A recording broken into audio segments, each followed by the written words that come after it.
Hey everyone, Coach Patrick here, back with another Coach Broadcast, Coach Weekly Update. It is December, hard to believe, which means it's time to start thinking about the end of the season.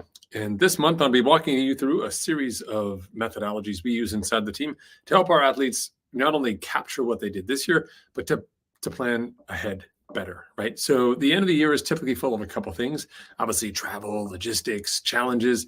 It's also can be full of regret, right? In terms of like, coulda, shoulda, wouldas, which is a hallmark of type A athletes like you listening to this podcast, all the things that you regret. But hopefully there's some highlights there as well, things that you did do well. And I definitely encourage, regardless of what you take from this podcast or the future broadcasts coming out, that you have at least an equal balance. For every negative thing that you find, be sure to find a positive as well, because they do exist. It's hard to sometimes think that way, but there are highlights to your year, perhaps not things you control. And that's a big differential, which is thinking about things we set out to do. I'm going to do X, and then X doesn't happen. And what stops you from X? Well, forces outside of your control. But there are some things that are positive that are also out of your control that you should reflect on as well. So don't just look at your actions, look at your year and decide the negatives and the positives and make sure there's an equal balance there. Today, I want to talk a little bit about where we usually start with our negative feelings, emotions, when we get to the end of the season, and that revolves around race performance. So we set out the year, January of the year, saying, okay, looking ahead, 12 months, I'm going to crush this year. It's going to be phenomenal. I've got the story in my mind. I've written it out. It's a lot like the fairy tale stories where, the hero comes rushing in, she slays the dragon, and life goes on. Everything is great, right? Awesome. Slay the dragon. Let's do it. Go. And then the year happens, right? And our hero has to journey, and there's ups and downs. Our hero gets injured, which never happens in the fairy tales or the movies. The hero has to rebound. She fights her way through. She has a good race, perhaps not the best race possible. But, maybe we don't slay the dragon. Maybe we just sort of hurt the dragon. The dragon has to go away, but it may come back future and, ravage the town. The townspeople are happy with us, but maybe not so happy because the dragon could come back. You get the idea, right? So maybe not as perfect as we had planned. And so when we think about going back to our races, the way that most people evaluate our races is very binary. As human beings, we love to just sum things up. Good or bad race? Was it good? Well, what do other people consider good? And we start there, which is wrong. Okay, we start by saying, did I or did I not set this time? Like I had a goal. Maybe I wanted to qualify for somewhere. Maybe I want to set a personal best. If I did, I had a good race. If I didn't, I had a bad race. And that's a terrible way to go think about racing. There's zero growth opportunities inside that space. We talk about growth mindset. We talk about grit a lot inside the team.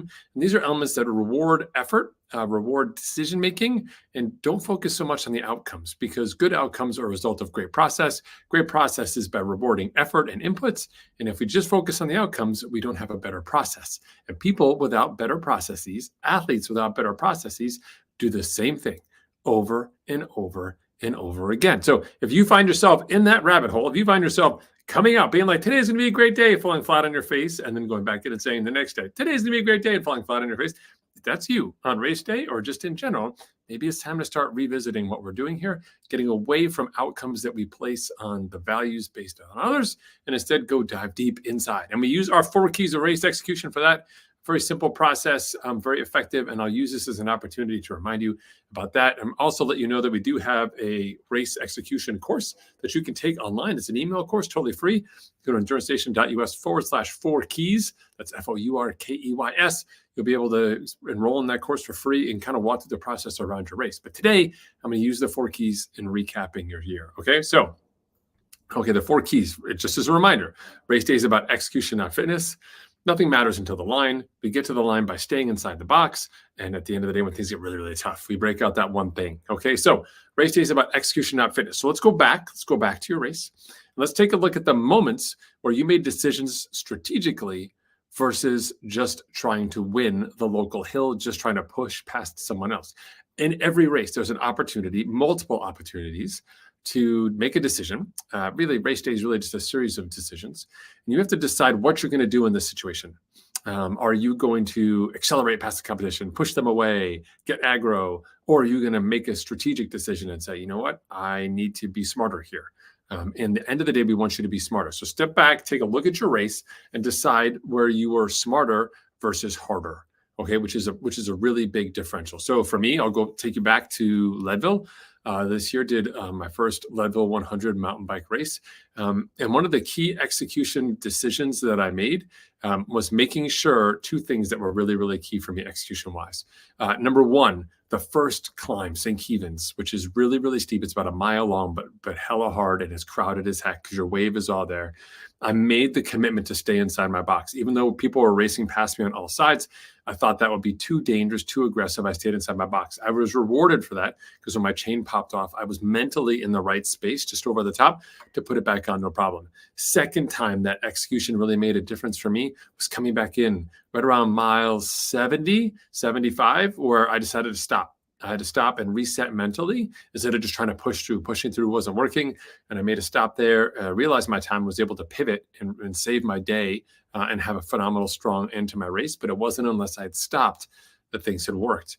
Now, there's plenty of times where you can look at the race where there's just opportunities for you to go harder, right? Like, so everyone's going hard, I should go hard. Everyone's going left, I should just go left too because everyone's going left. And the smart athlete, the one using the 4 keys, steps back and says, where am I right now in relation to my race, in relation to my desired performance, in relation to my peers? And what am I missing? Like, what do I not see here? How do I make the best possible decision, right?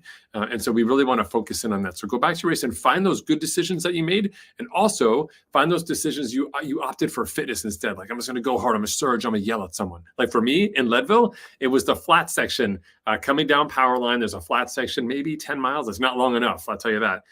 Before you start going over to some single track and make your way over to the dam where there's refueling and so on. See your support crew. And so it's a flat section, so it's a great opportunity to make up time.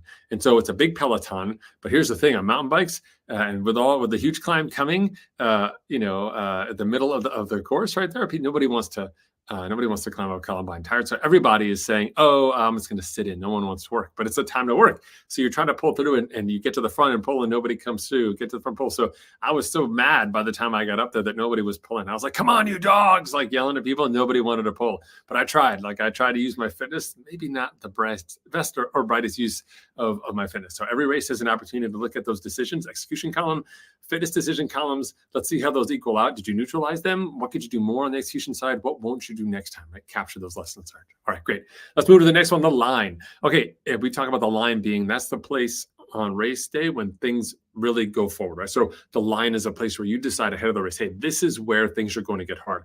I'm going to prepare myself through my execution processes early on that I get to the line ready, that I can go forward and be strong, right? Where's that demarcation line? So in a marathon, we call it about, people say the wall. It's usually in an open marathon, it's about mile 21, 20. In an Ironman marathon, we call it mile 18. If you're doing Leadville, it's probably like mile 80, 85, as you're kind of climbing back up power line where you sort of know that's going to be where things get really, really hard. And so you kind of think about all those different elements in your race, and there's a line. So you start before the race knowing what your line is going to be or anticipating that line. And then race day comes, right? And then you hit a line somewhere else. So this is an opportunity for you to reflect back and be like, where did I think the line was going to be for my race? Left-hand column, right-hand column. Where was the line? Like where did it actually happen? Where did things start to fall apart? So going back to my Leadville experience in this past year, I imagined that the climb back up to power line in reverse would be brutal, and it was. What I didn't anticipate was that I was going to be in trouble long before then because my back had really, really tightened up. Like I was just exhausted on the bike. The work required to push the bike at the top of Columbine at altitude when I fell off on the goat trail was brutal. And it really just torqued my core. I was lucky. I'd done lots of core work. I've been wearing a weighted vest around, doing dog walks, like getting stronger, but even that wasn't enough. And I was really, really struggling. So takeaways for me there are, I need to do more core strength if I'm going to be successful at these long-term endurance events. I've just got to be super awesome in that area. And then I also have to be prepared to stop and do damage control, which I did, but it took me long enough to get there, right? The good thing about my damage control choice was I did it at an aid station. I didn't do it in the middle of nowhere. I've made that mistake before as well. And so definitely understanding that the line is different based on the terrain. First time Leadville, I didn't know, but if you're doing a repeat race like a marathon or an Ironman or 70.3 or whatever it is you're doing, and you continually run into that same situation, same problem, then you know that we have to make some adjustments. The line may theoretically be somewhere, but if your line continually comes somewhere else, we need to adapt and adjust. We can adjust our training, we can adjust our mindset, and we can adjust our damage control methodologies and approaches for that. All right, awesome. Okay, next up, the third key is the box. And the box is what we take, and that's what we use on race day to make sure that we avoid all those poor decisions, and we make sure that we stay focused on what we can control. Okay, so in the case of my racing in the past, particularly looking back at Leadville, the things inside my box were my nutrition. They were my aid crew, like people who could help me stay motivated. The people that kept me on track. I'd done a lot of prep with my friends out there beforehand, so I kind of knew what the course was going to look like. So I had plans inside my box as well in terms of how I wanted to execute stuff. So that was really, really helpful. Things I did not have inside my box that were chances to impact me on the day. One, the people I was riding with, like, I had no idea who the group was going to be, what my wave was going to look like, and it wasn't terrible, but it wasn't great either.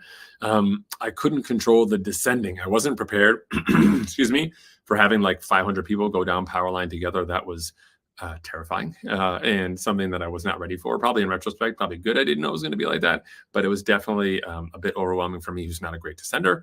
Another thing that was sort of outside of my box was the weather. We lucked out. It was a great weather day, but it could have been worse. And if it had been worse, I'm not sure where I would have ended up because it was pretty brutal. It was actually quite warm, but I wasn't like terribly warm, but that was an issue as well. And so the things that I ran into trouble with on the race day, number one, was I was able to keep my nutrition up early, and the nutrition saved me at the end of the day. That was huge. And I ate like an Ironman would eat, and that was a big differentiator, I believe, between me and the average Leadville racer. But my contacts were brutal. Like I lost my contacts, one going before I went up Columbine, the other one coming down Columbine. It was on the descents, just like lots of staring, not blinking, and my eyes dried out. So definitely in a tough spot there. Thankfully, I was able to hold on. But the contacts, and thankfully I had contacts in my special needs bag when I got back to the dam, so I could, the second time when I came through, so I could go ahead and just get those contacts back in, which was huge, and allowed me to kind of keep riding and be aggro and not be defensive because of eyesight. That could have been a big challenge for me as well. And then I also just knew what my power targets were, which was really helpful. And I'd made some adjustment targets based off of the altitude and the changes. What I anticipated climbing at was A, but what in reality was very different. I climbed to 10,000 feet on St. Kevin's, but I had not climbed up beyond that. When I got to Columbine and was up closer to 12,000 feet, it was pretty brutal, and I wasn't prepared for how hard that was going to be. So that was outside of my box. I couldn't control it, but it was very frustrating, and I hadn't really practiced pushing my bike, and I wasn't good at it either. So in terms of the box discussion, things that I would do differently, I definitely would make sure that I'd have a better either glasses plan or an optional plan for eyesight, because that was pretty brutal, and there's got to be a way to solve that for sure long term. Okay. And things that I would change in terms of inside outside of my box, I definitely would have been more had a bike racer mentality for that flat section and for working in a group. I got better at the end of the ride, like when I was tired. Like everyone's tired on a bike, you ride like you're supposed to ride on a bike. But when you're fresh on a bike, you tend not to ride like you're tired, right? So you tend to push, you tend to challenge. And there's a balance to that. You can push for a couple seconds, but we don't want to be up there for forever. And finding that balance of trying to get in there. So one of the things that I learned from Leadville, a key thing, you make a sound here, doo, doo, doo. Actually, wait, I'm going to pull out the lasers. Let's do the lasers here real fast. Is it like this? Is it like this? It's like this. I think it's like this. I don't remember. It's not happening. Yes. Lasers. Okay. Laser point for you right there. One of the key elements on the race was we couldn't really get people to work together until there was this guy whose name I totally forget right now, but he was great. And what he did was he rode through, and when he was riding through, he would talk to people. So when you came off the front, he'd be like, "Hey, what's your name?" Like, "Patrick." He said, "Great. My name's," say he's Dan. "Dan. Awesome. Hey, where you from?" "I'm from here." "Good. Nice riding. Have a great race." Blah, blah. So, but he went through the whole peloton. It was like 8 of us. And when he did that in our small little group, by the time he got back to the front, he knew everybody. So he was starting to work. And when you came through again, he was like, "Hey, nice job, Patrick." And all of a sudden, I felt like we were a team because we knew each other's names. Super simple hack, but what a big differential. Instead of saying like, "Nice pull, guy," or "Way to go there, lady," you got to know people's names. And all of a sudden, you sort of build a little bit of a relationship. It's just enough glue to get the group to work together. I would definitely use that next time going forward. That was a huge strategy change for me, something that I'm going to put inside my box because I can control that. I can't control how they behave, but I can control how I make friends. And I'm going to put that inside the box for a future bike race opportunity. All right. Okay. So the one thing. All right, what's the one thing? Now, this is like the break the glass, damage control. What do you do? The one thing for your race. So take a look back. You had a one thing ahead of your big race. when you used it at your race, did it work? Like, did it keep you aligned? Did you go? Did it make you work? Right. And this is a tough one because some people choose abstract notions, other people choose really physical ones. So if you chose like, hey, at Leadville, I'm going to be under 9. And if you're not going to be under 9, then is the one thing even the one thing anymore? You need like a backup one thing, right? So how do you frame your one thing? And the lessons we learn from our races where we go and reach for that one thing and then use it really help us understand our motivation, the psychology behind why we race, and the levers that we can pull as athletes to be successful. Right. So we always hear inspirational stories inside the team of the one thing and how it worked for different people. Some people like refer back to the training. Some people are racing for a time. Some people are racing for a performance. Some people are doing the curtain call. Others are doing their first one, and they have different perspectives and different senses to what success means. It's not just about time. For me at Leadville, my one thing was getting under 9 hours. Like that was definitely my goal. I thought it was in the reach. I've been challenged to do it by my teammates, which is always like good for me. And I'm a super time motivated athlete. And that allowed me, when I got to my personal line there at mile 75, it allowed me to pull myself together and start making decisions. When it was like, oh, I got to the top of power line, just riding over the top there. And it was like, okay, like, do I recover? And really it was like, my one thing was like, no, sub 9 means you have to go. Like there is no resting. You have to hammer past these 5 dudes in front of you right now and get to the front so you can descend on your own. Right. And that was the deciding factor for me the whole way through, which was like, I had to go. I had 2 choices, go easier or go harder. And I was like, I had to go harder. My one thing says go harder. Like I just pushed to the end till I can't push no more. And that's what I did. Got to the top of St. Kevin's. There's an aid station there on the reverse side, just after you get off the pavement. And it was like, hey, aid station, like, well, you made it. Like, come here. Like, let me see your bike. I was like, no, you can't on my bike. I'm like, give me that Coke. They're like, oh, here, I'll open it for you. I was like, great. They're like, here, I'll hold your bike while you drink it. I was like, not stopping. Sorry. Like drank the Coke, poured it on my face, threw it down. And started riding again. There's like a little climb after that aid station, which is pretty brutal. And I knew that would be rough. In fact, there's a bunch of kickers in there that were all brutal. Almost got off my bike like 3 times. But I had my one thing that was just driving. I also had Matt, who was there as well. It was just insane. Who was everywhere I needed him to be, just yelling at me. And so that was a cheat code for sure. But the one thing was that time, and I just hammered. And that really just drove it in for me. And I gave it all. And I was going to give it all until I got to the finish line. And I didn't trust my watch at all. I had set it to elapsed time. So I knew that there was no stopping when I stopped. Good call, team. But that was the thing. So when I look back at my race and look at the 4 keys, there's definitely opportunities for me to learn. There's places where I executed well, places where I could execute definitely better next time. There's the line that moved on me, but I have a strategy for that going forward now that I've thought about it. In terms of the box, some things worked really well and some things didn't. I found some new things I'm going to put in the box going forward, which are really helpful for me. And then finally, my one thing. I had a really good sense of what the one thing is. I know it really motivates me, and I was able to work towards that, which is really helpful. So applying this same framework for you as you think about your race season and how you race this year, again, it's a really great opportunity for you to turn a performance that is normally binary. Did I or did I not hit a time I wanted? Did I or did I not place my age group? And instead turn it into part of your process as to evolving as an endurance athlete, where you begin to learn about your strengths from all of the 4 keys. And you also learn about the opportunities you have to grow more. If you can capture those now by reviewing your race series, then you'll go ahead and you'll be in a much better place next year, because you can pull those lessons out and say, hey, going into my new races here, it's a new year. These are my races. What am I going to do differently based off of last year? What am I going to keep? What am I going to change? If you can go through that process over time, you become a phenomenal athlete, not relying just on good luck, good skill, and good fortune, but also being able to have this resource kit that you bring with you on the race, whatever that race may be, that allows you to be successful despite the conditions, despite the competition. And that's when you know you've really made it to that next level. You've broken through, and now your world is your oyster. All right. Okay, folks, thanks for tuning in. Coach Patrick here from Endurance Station with another Coach broadcast. Stay tuned. I'll be back in December with more information, more ideas and topics on the 4 keys and how you can make sure your upcoming season is your best season yet.